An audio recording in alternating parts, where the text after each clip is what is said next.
আচ্ছা, IR spectroscopy আমরা next ক্লাসে চলে এসেছি। আমাদের যেটা আছে সিলেবাসে degree of freedom and mode of vibration for polyatomic molecules. তো ফার্স্টে আগে দেখে নিই ডিগ্রি অফ ফ্রিডম জিনিসটা কি। যদি আমাদের কাছে একখানা অ্যাটম থাকে, সেই অ্যাটমের কটা কোঅর্ডিনেট থাকতে পারে? তিনটে কোঅর্ডিনেট থাকতে পারে, এক্স, ওয়াই আর জেড।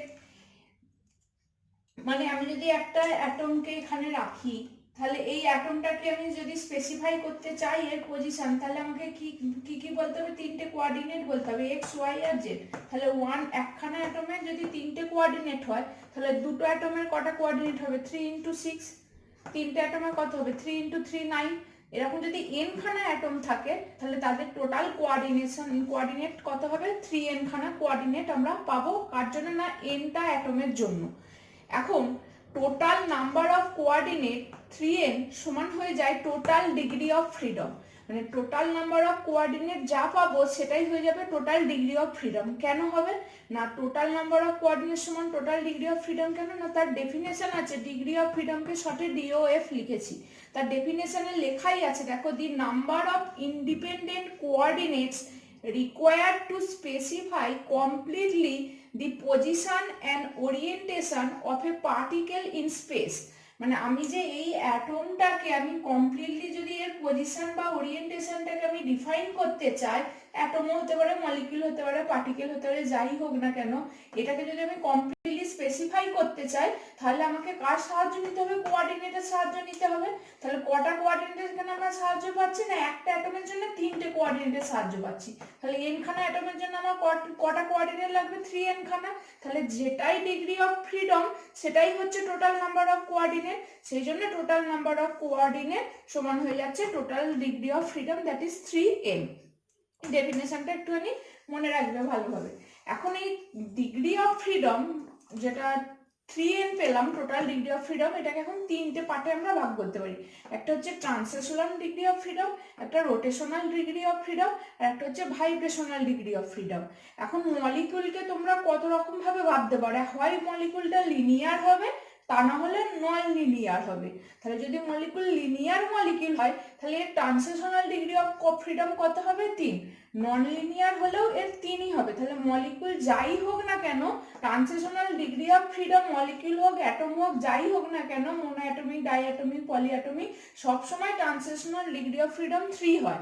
কেন হয় না, এই যে অ্যাটমটা ধরো এখানে সেন্টারে আছে, এবার যদি মুভমেন্ট করতে শুরু করে, তাহলে এর যখন মুভমেন্ট করতে শুরু করছে, যদি এই দিক বরাবরও যায়, এই মুভমেন্টের সময়, ডিউরিং মুভমেন্ট, আমি যদি এর পজিশন স্পেসিফাই করতে চাই বা এর মুভমেন্ট স্পেসিফাই করতে চাই, আমাকে তিনটে ডিরেকশনই বলতে হবে, কোঅর্ডিনেট স্পেসিফাই করতে হবে, এক্স, ওয়াই, জেড। তবে আমি এর টোটাল মুভমেন্টটাকে, ট্রান্সলেশনটাকে আমি বলতে পারবো। সুতরাং translational degree of freedom always 3 হবে, মলিকুল লিনিয়ারই হোক আর নন লিনিয়ারই হোক। এইবার আসছি রোটেশনাল ডিগ্রি অফ ফ্রিডম। এখানে একটা জিনিস বোঝার আছে, লিনিয়ার মলিকুলের ক্ষেত্রে রোটেশনাল ডিগ্রি অফ ফ্রিডম 2 হয়, নন লিনিয়ার মলিকুলের ক্ষেত্রে রোটেশনাল ডিগ্রি অফ ফ্রিডম 3 হয়। এটা নিয়ে কোনো সমস্যা নেই, কারণ তিনটে অ্যাক্সিস বরাবর যদি রোটেশন হয়, তাহলে এটা 3 হবে। কিন্তু লিনিয়ারের ক্ষেত্রে কেন 2 হচ্ছে? একটা অ্যাক্সিসকে কেন বাদ দেওয়া হচ্ছে? বাদ দেওয়া হচ্ছে তার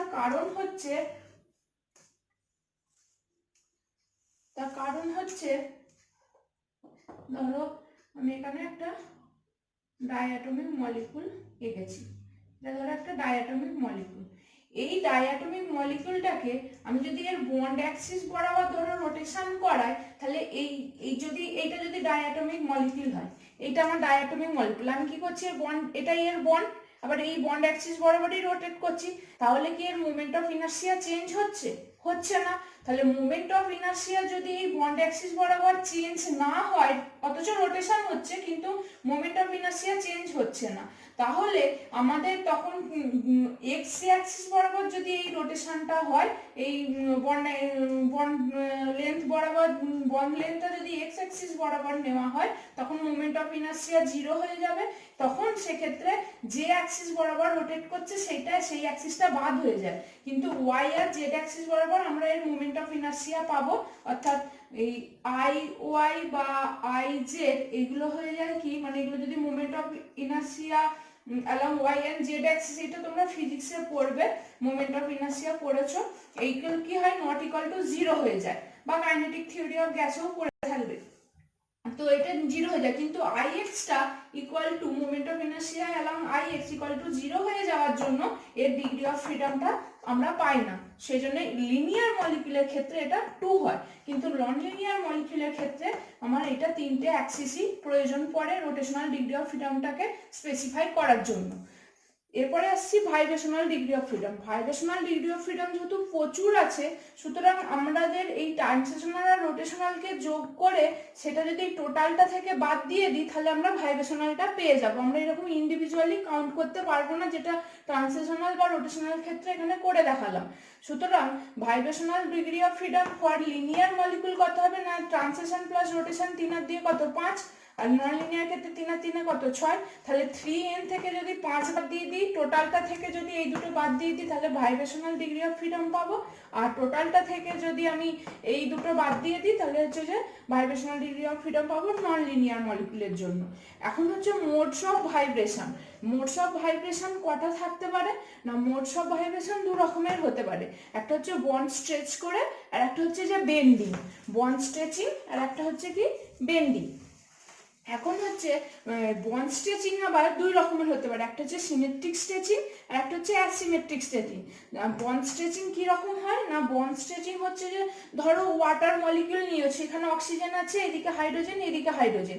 আমি যদি হাইড্রোজেন দুটোকে এরকম ভাবে স্ট্রেচ করতে থাকি, টানতে থাকি, তাহলে সেটা হয়ে যাবে সিমেট্রিক স্ট্রেচিং, যদি সমান পরিমাণে টানি। আর যদি একটা হাইড্রোজেনকে ধরো অল্প একটুখানি টানলাম আর একটাকে বেশি জোরে টেনে দিলাম, সেটা তখন হয়ে যাবে কি অ্যাসিমেট্রিক স্ট্রেচিং। তার মানে কি ওইজ বন্ডের একটা চেঞ্জ হচ্ছে। আমি যদি ওয়াটার মলিকিউল নিয়ে নিই,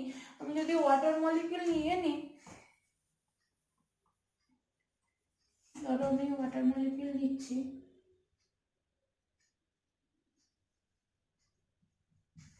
এই যে এই দিক থেকে এই দিক বরাবর এই দিক বরাবর, এই যে বন্ড বরাবর যদি আমরা এটাকে এরকম ভাবে ধরে টানি সমানভাবে, তাহলে সেটা হয়ে যাবে সিমেট্রিক স্ট্রেচিং। আর আরেকটা ক্ষেত্রে যদি এরকম হয়ে যায়, ধরো এটা বেশি টানা হয়ে গেছে, এটা কম টেনেছি, তখন এটা হয়ে যাবে অ্যাসিমেট্রিক স্ট্রেচিং। দুটোর ক্ষেত্রেই কিন্তু বন্ড লেন্থে চেঞ্জ হয়। এটা হচ্ছে বন্ড স্ট্রেচিং, সিমেট্রিক আর অ্যাসিমেট্রিক। আর বন্ড অ্যাঙ্গেল চেঞ্জ করেও যে আমরা মোড অফ ভাইব্রেশনটা পাই, সেটা হচ্ছে বেন্ডিং ভাইব্রেশন। সেটা কি রকম,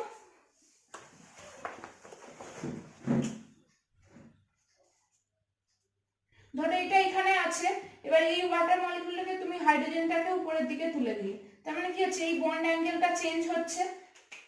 এটাকে যদি ধরে এরকম টেনে যদি এরকম ধরে দুটোকে উপরের দিকে তুলে দিই, তাহলে বন্ড অ্যাঙ্গেলটা চেঞ্জ হচ্ছে।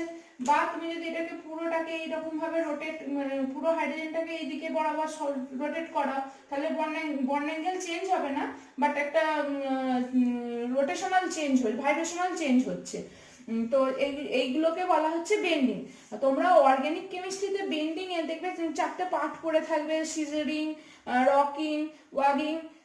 এগুলো আমরা এখানে ডিটেলসে ডিসকাস করছি না, তার কারণ বেন্ডিং পার্টে আমাদের ওই টার্মগুলো আমাদের এখন লাগছে না। আমাদের শুধু বেন্ডিংটা বুঝলেই হবে যে জাস্ট এটা একটা বন্ড অ্যাঙ্গেলের চেঞ্জ, এটা হচ্ছে বেন্ডিং। এবার হচ্ছে কটা bond stretching mode of vibration হবে আর কটা বেন্ডিং ভাইব্রেশন হবে, সেটা কিভাবে আমরা ক্যালকুলেট করব না, ধরো এই ওয়াটার মলিকিউলটার ক্ষেত্রেই ধরো এখানে আমি ধরে নিচ্ছি এই যে অক্সিজেন আর হাইড্রোজেনটা আছে, দুটো অ্যাটম আছে, 1 আর 2, দুটো অ্যাটমের মধ্যে বন্ড কটা আছে, একটা। তাহলে দুখানা অ্যাটমের জন্য যদি বন্ড একটা হয়, n খানা অ্যাটমের জন্য বন্ড কটা থাকবে, n-1 খানা। তাহলে যতগুলো বন্ড থাকবে ততগুলো আমরা ভাইব্রেশন হবে। তাহলে এই বন্ড স্ট্রেচিং লিনিয়ার মলিকিউলের জন্য, লিনিয়ার আর নন লিনিয়ার দুটোই লিখেছি, লিনিয়ারই হোক আর নন লিনিয়ারই হোক, বন্ড স্ট্রেচিং সবসময় n-1 খানা হবে। কারণ যতগুলো বন্ড থাকবে, আমি বলেছি কি বন্ড স্ট্রেচিং মানে কি বন্ড লেন্থের চেন, তার মানে যতগুলো বন্ড থাকবে ততগুলোই তো তুমি তার স্ট্রেচিং করতে পারবে। তাহলে একটা দুটো অ্যাটমের জন্য যদি একখানা বন্ড হয়, এই যে দুটো অ্যাটমের জন্য একটা বন্ড, দেখো তিনখানা অ্যাটমের জন্য দুখানা বন্ড, তাহলে n খানা অ্যাটমের জন্য n-1 খানা বন্ড পাবো। তাহলে n-1 খানা কি হবে, লিনিয়ার তুমি মলিকুল হোক আর নন লিনিয়ার মলিকুলই হোক, এর বন্ড স্ট্রেচিং হয়ে যাবে number of mode of vibration for bond stretching n-1 খানা। আর তাহলে বেন্ডিংটা তাহলে কত হবে না, লিনিয়ারের ক্ষেত্রে আমি total vibrational degree of freedom কত পেয়েছিলাম 3n-5। তাহলে এটা যদি 3n-5 হয়, 3n-5, এইটা থেকে আমি কত বাদ দেবো, n-1 খানা বাদ দিয়ে দেখো কত হবে, n বাদ দিলে 2n, আর 5 থেকে 1 বাদ দিলে কত হয়ে যাচ্ছে 2n-4। এটা কার জন্য বললাম না, লিনিয়ারের জন্য। দেখো বেন্ডিং তাহলে মোড অফ ভাইব্রেশন কত পাবো 2n-4। একইভাবে নন লিনিয়ারের ক্ষেত্রে কি হবে, 3n-6 থেকে n-1টা বাদ দেবো, তাহলে 3n-6 থেকে n-1 বাদ দিলে কত হয়ে যাবে, এটা হয়ে যাবে কত 2n-5। 2n-5 খানা হচ্ছে নন লিনিয়ারের ক্ষেত্রে বেন্ডিং মোড অফ ভাইব্রেশন পাবো। এবার আমরা ডিটেলসে এক্সাম্পল কিছু নেবো, পলিঅ্যাটমিক জল, কার্বন ডাইঅক্সাইড, সেইগুলোর ক্ষেত্রে এই সিমেট্রিক অ্যাসিমেট্রিক বেন্ডিং এই মোশনগুলো আমরা এবার দেখব।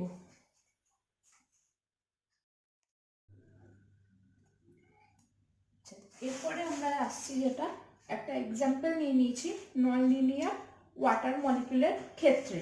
আচ্ছা, আমি এইমাত্র যেটা এই n-1 লিনিয়ার বা নন লিনিয়ারের ক্ষেত্রে বন্ড স্ট্রেচিং হবে, এটা মাথায় রাখবে, এটা কিন্তু অ্যাসাইক্লিক মলিকুলের ক্ষেত্রে বলেছি, সাইক্লিক মলিকুলের ক্ষেত্রে কিন্তু নয়।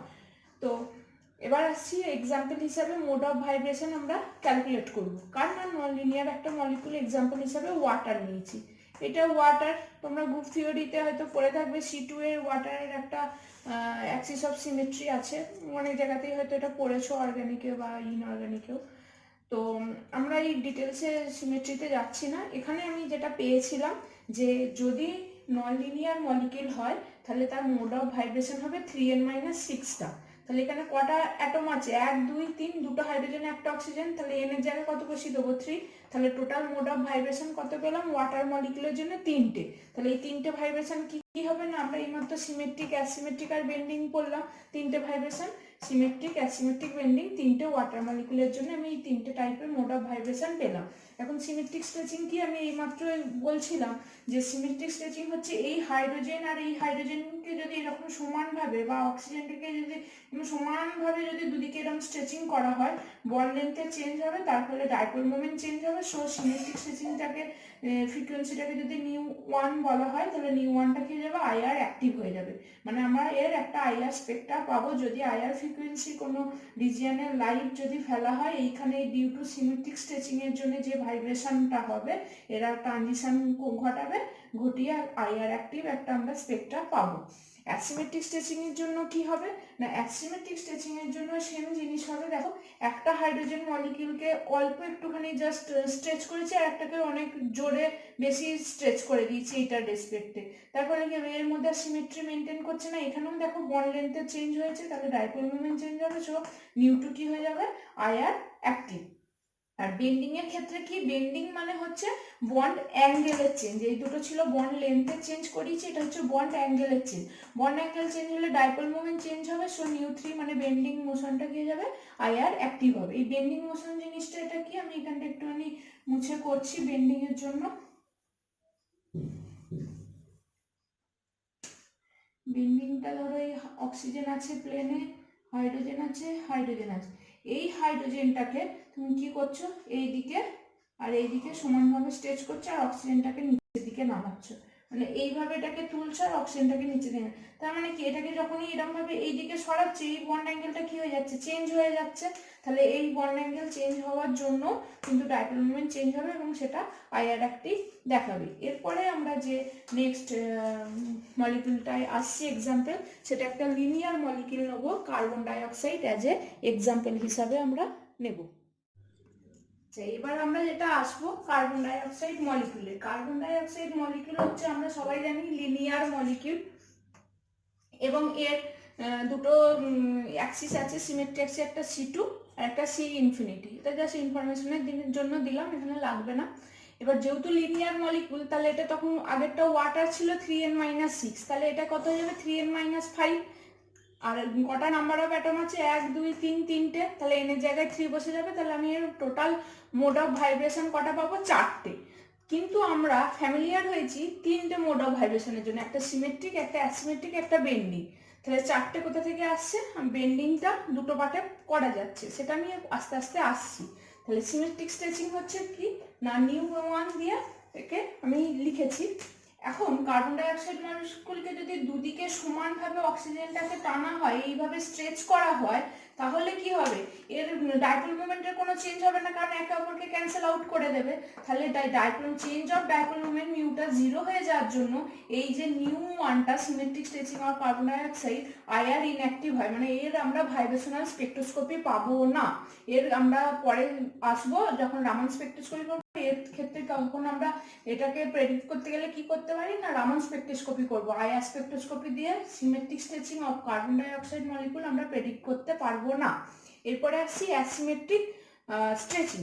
অ্যাসিমেট্রিক স্ট্রেচিং ওয়াটারের মধ্যে সেম জিনিস, দেখো একটা কার্বন ডাই অক্সাইডের অক্সিজেনকে একটুখানি স্ট্রেচ করেছি আর এদিকেরটাকে অনেকটা বাড়িয়ে দিয়েছি, তাহলে বন্ড লেন্থেরও চেঞ্জ হচ্ছে, ডাইপোল মোমেন্ট চেঞ্জ হবে, তাহলে নিউ2টা কি হয়ে যাবে, আইআর অ্যাক্টিভ হয়ে যাবে। একইভাবে হচ্ছে যে বেন্ডিংটা এখানে আমাকে একটু ডিটেলসে বলতে হবে, আমি এখানে এঁকে বোঝাচ্ছি। বেন্ডিং মানে সেই বন্ড অ্যাঙ্গেলে চেঞ্জ হবে, তার মানে ডাইপোল মোমেন্ট চেঞ্জ হবে, এর ক্ষেত্রেও আমরা আইআরটা অ্যাক্টিভ পাবো। কি করে পাবো না, এই বেন্ডিং আমি এখানে তো পড়েছি 4টে mode of vibration carbon dioxide পাবো, তোমরা দুটোর হিসাব পেলে। তাহলে বেন্ডিংটা দুটো হয়, একটা হচ্ছে ইন প্লেন বেন্ডিং, একটা হচ্ছে আউট অফ প্লেন বেন্ডিং। কিরকম জিনিসটা এখানে আমি ছবি এঁকে দেখিয়েছি, দেখো যদি এটা প্লেনের মধ্যে কার্বন ডাই অক্সাইড মলিকিউলটা থাকে, আমি যদি কার্বন ডাই অক্সাইড মলিকিউলটাকে যদি প্লেনের মধ্যে ভাবি, তাহলে দেখো এবং অক্সিজেনটাকে কি করছি, এটা ধরো প্লেন, আমার বোর্ডটা প্লেন, এবার অক্সিজেনটাকে এইদিকে বেন্ডিং, তো তাহলে বন্ড অ্যাঙ্গেলের চেঞ্জ হবে, আর কার্বন ডাই অক্সাইডটাকে এইদিকে তুলে দিলেন। যদি সিমেট্রিক বেন্ডিং হয় তাহলে কি হবে, এটা যখন 180 ডিগ্রি ছিল, এবার কি হয়ে যাবে, এটা 180 ডিগ্রি থেকে কমে যাবে। তাহলে এই জন্য বন্ড অ্যাঙ্গেল যেহেতু চেঞ্জ হচ্ছে, তাহলে এই যেটা ইন প্লেনের মধ্যেই জাস্ট চেঞ্জ হচ্ছে, মানে এইখানে আছে কার্বন ডাই অক্সাইড মলিকিউল, তুমি এইদিকে অক্সিজেন এরকম ভি আকারে করছো, তখন সেটা হয়ে যাচ্ছে ইন প্লেন বেন্ডিং।